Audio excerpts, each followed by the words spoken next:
Humanity, a species capable of extraordinary achievements. We've erected towering cities, delved into the depths of the oceans, and even extended our reach towards the stars. Yet we also harbour a dark potential, the power to obliterate not only ourselves but all life on this planet. This is the chilling reality of nuclear war, a threat that looms over us, a constant reminder of our own vulnerability. For decades, the world observed as superpowers engaged in a tense standoff, their nuclear arsenals expanding relentlessly. The Cold War, an era defined by paranoia and dangerous gamesmanship, revealed just how close we came to the brink of annihilation. Although that era has passed, the threat persists. Nuclear weapons remain dispersed across the globe, a somber testament to our capacity for self-destruction. But what if this threat, this unthinkable possibility, is not merely a consequence of our own actions? What if it's a component of something far grander, far more intricate? What if it's a test, a trial by fire, within a reality we are only beginning to grasp? This is where the unsettling concept of simulation theory enters the equation. A theory proposing that our reality, our very existence, might be nothing more than an elaborate digital fabrication.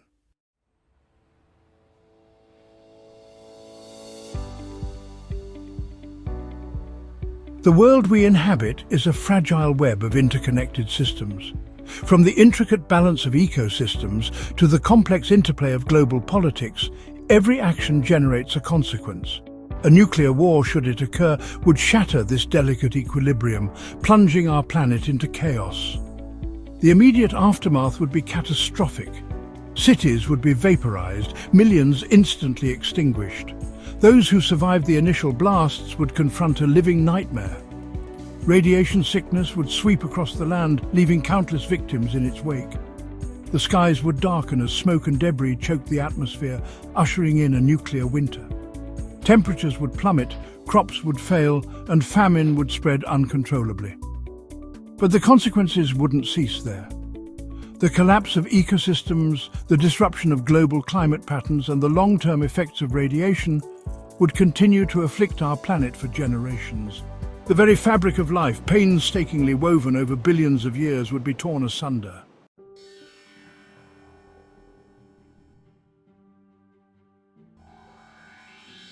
Simulation theory, once relegated to the realm of science fiction, has gained increasing credence in recent years.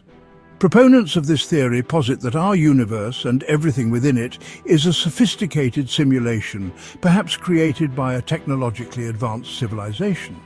If this holds true, what implications does it have for our understanding of nuclear war?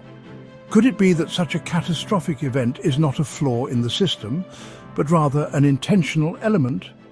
Consider for a moment that our simulated world is approaching its end. Resources are dwindling, pollution is rampant, and the very systems that sustain us are nearing collapse.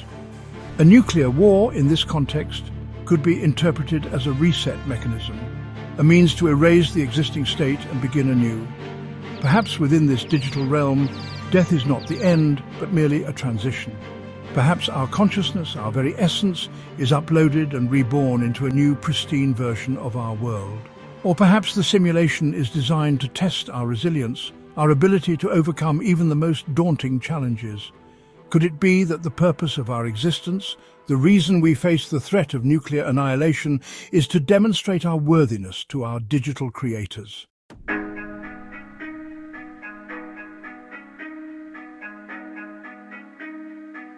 At the core of the nuclear threat lies a chilling paradox.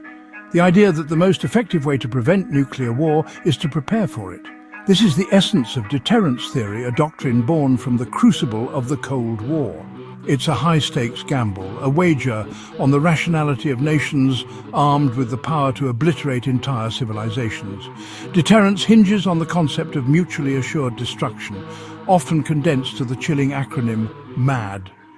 It proposes that if both sides in a conflict possess sufficient nuclear weapons to annihilate each other, then neither side will risk striking first.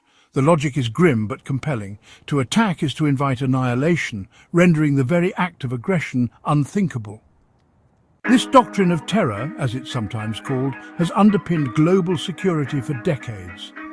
It's a testament to our capacity for both ingenuity and self-destruction, a chilling reminder that the same scientific brilliance that unlocked the atom's power could also spell our doom.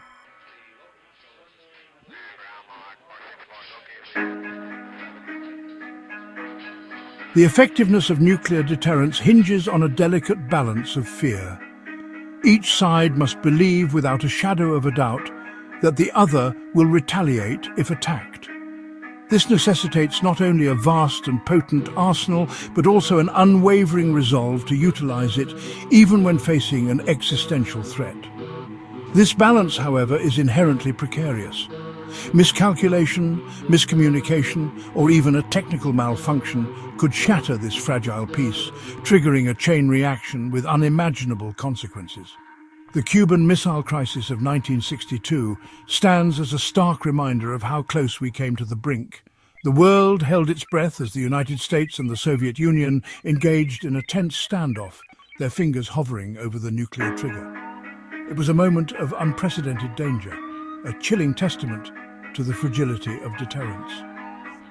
Ultimately, reason prevailed, but the crisis served as a sobering reminder of the stakes involved.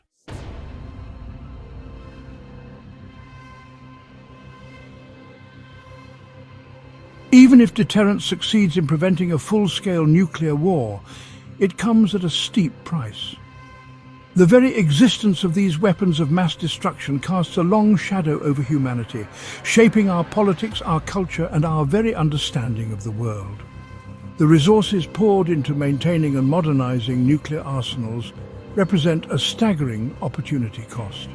The trillions of dollars spent on weapons that we hope will never be used could be invested in education, healthcare, renewable energy, and countless other endeavors that could uplift humanity rather than threaten its extinction. Moreover, the constant threat of nuclear annihilation takes a toll on our collective psyche.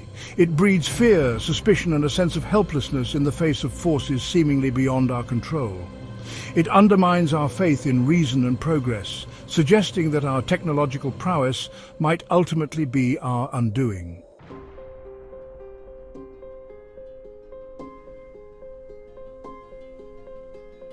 Although the Cold War has ended, the ghosts of Hiroshima and Nagasaki continue to haunt us. The images of these devastated cities, forever etched into our collective memory, serve as a chilling reminder of the human cost of nuclear war. The survivors of these atomic bombings, known as hibakusha, bear witness to the horrors of nuclear weapons. They live with the physical and psychological scars of that fateful day, their stories a testament to the enduring legacy of our atomic age. Their experiences, along with the countless others who have been affected by nuclear testing and accidents, underscore the fact that nuclear weapons are not abstract concepts or political bargaining chips. They are instruments of unimaginable destruction, capable of inflicting suffering on a scale that defies comprehension.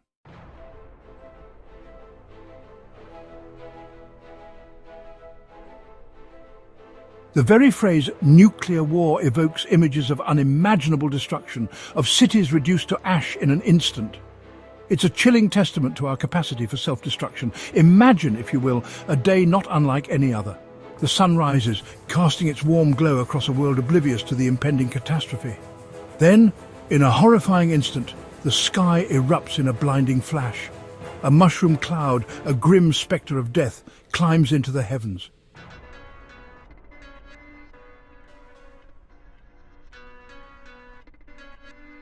As the initial shockwaves subside and the fires begin to die down, a new horror emerges from the ashes' nuclear winter.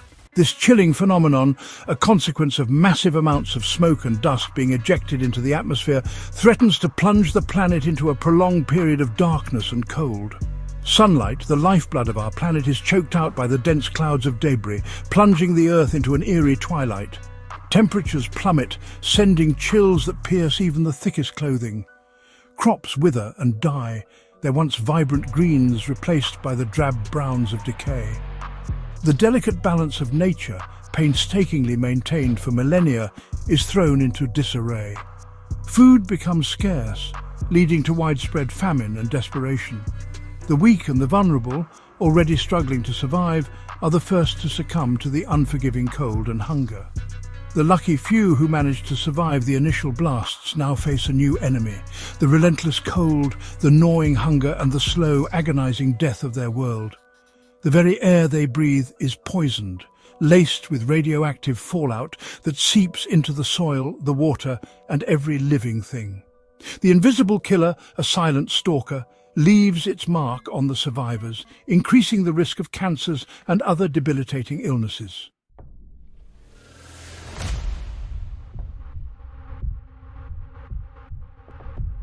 In the aftermath of a nuclear war, the world as we know it would cease to exist. The familiar landscapes of our childhood, the bustling cities and tranquil countrysides, would be transformed into alien wastelands, haunted by the ghosts of a bygone era. The survivors, scattered and isolated, would struggle to rebuild amidst the ruins, their lives forever altered by the horrors they've witnessed. The delicate web of global communications, the internet, and the intricate systems of trade and commerce would collapse, plunging the world into a new dark age. Governments, already weakened by the chaos, would crumble, leaving behind a patchwork of isolated communities, each fending for themselves in a world stripped bare. The rule of law, once a cornerstone of civilization, would give way to the law of the jungle, where survival becomes the only imperative. The very fabric of society, woven over centuries of human endeavor, would unravel, leaving behind a world defined by hardship, struggle, and the constant threat of danger.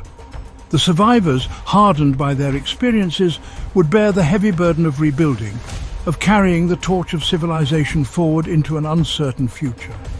They would be haunted by the memories of the past, by the knowledge of what was lost, and by the fear that it could all happen again.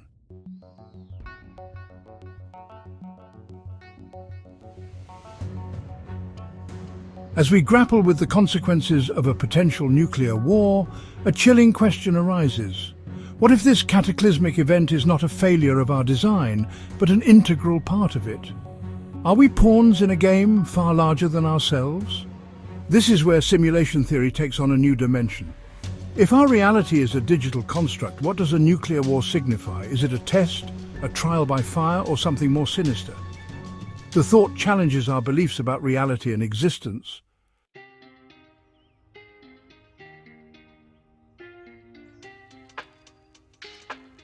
Let us, for a moment, entertain this unsettling possibility that our reality is not what it seems, that the world we perceive with all its complexities and contradictions is but a meticulously crafted illusion, a digital playground for beings beyond our comprehension. If we accept, even hypothetically, the validity of simulation theory, then the notion of nuclear war takes on a chilling new significance. Could it be that a global thermonuclear war, a catastrophe capable of extinguishing human civilization and rendering our planet uninhabitable, is not a flaw in the system but an intentional feature? A deliberate reset button designed to wipe the slate clean and make way for a new iteration, a fresh start for this grand experiment we call life? The idea is as unsettling as it is intriguing. Imagine, if you will, our creators, these digital architects of our reality, observing our progress or lack thereof with a mixture of curiosity and detachment. They see our potential, our capacity for both great love and unimaginable cruelty, and they wait patiently to see how the story unfolds. But what if we stray too far from the intended narrative? What if we become too destructive, too consumed by our own hubris, threatening to unravel the very fabric of their creation?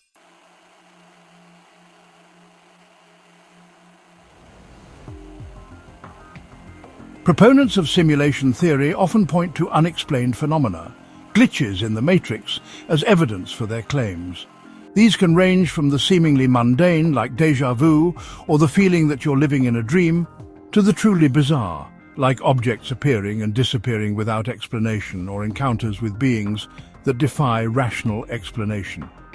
Could it be that these glitches are not errors in the simulation, but rather deliberate leaks, cracks in the facade of our perceived reality, designed to make us question the nature of our existence? Perhaps our creators are trying to send us a message, a subtle nudge to awaken us to the true nature of our reality. Or perhaps these glitches are merely the digital equivalent of wear and tear, the inevitable consequence of running a simulation of this magnitude for an extended period. Whatever the reason, these anomalies serve as a constant reminder that all may not be as it seems. They beckon us to look beyond the veil of our perceived reality, to question the very foundations of our understanding of the universe and our place within it. Could it be that the threat of nuclear war, the ultimate act of self-destruction, is itself a glitch, a deviation from the intended program, a cosmic error in judgment that threatens to unravel the entire simulation?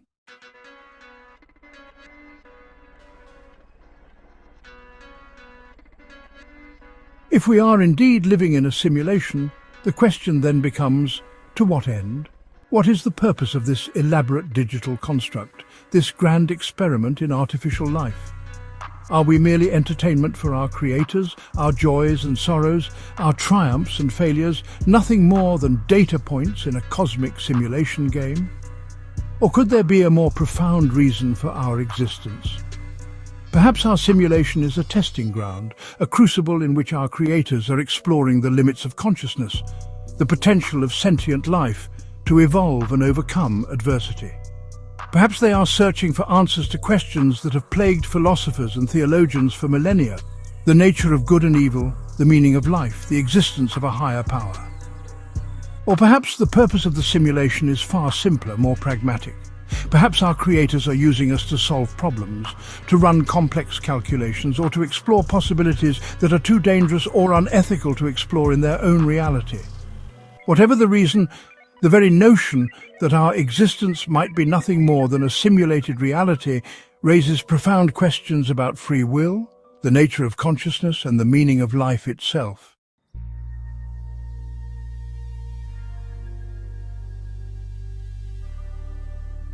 The idea of being trapped within a simulation, our every thought and action predetermined by lines of code, can be deeply unsettling.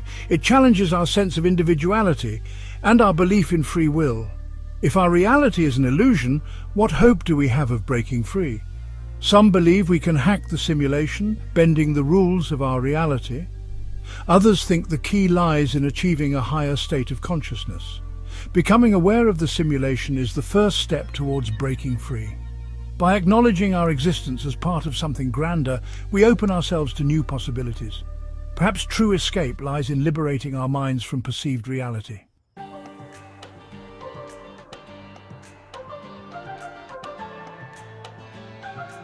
As we stand at the precipice of the unknown, grappling with the terrifying possibilities of nuclear war and the mind-bending implications of simulation theory, it's easy to succumb to despair. The sheer scale of these existential threats can feel overwhelming, leaving us feeling insignificant and powerless. But even in the face of such profound uncertainty, a flicker of hope persists. For if we are indeed living in a simulation, a digital construct created by beings of superior intelligence, then perhaps our capacity for destruction is not the only aspect of our nature that they are observing. Perhaps they are also watching with a sense of wonder and anticipation as we strive to overcome our baser instincts, as we reach for understanding, for compassion, for a better future. The very fact that we are capable of conceiving of our own non-existence, of questioning the nature of reality itself, suggests that we are more than just lines of code, more than just digital puppets dancing to a preordained tune. It suggests that there is something unique about human consciousness, something that transcends the limitations of our simulated world.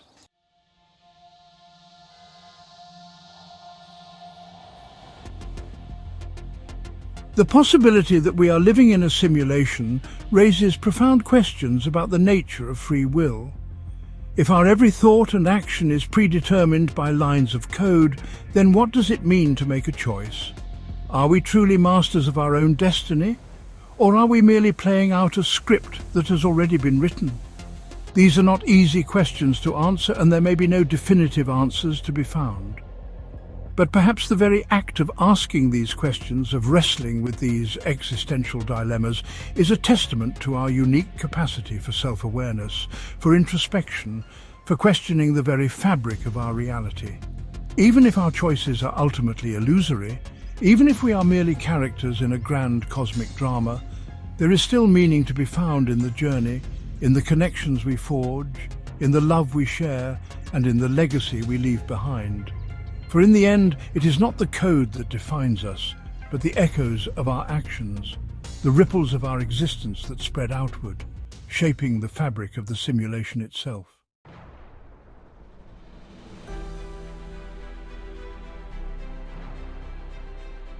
The threat of nuclear war reminds us of our destructive power, but also our resilience and capacity for good.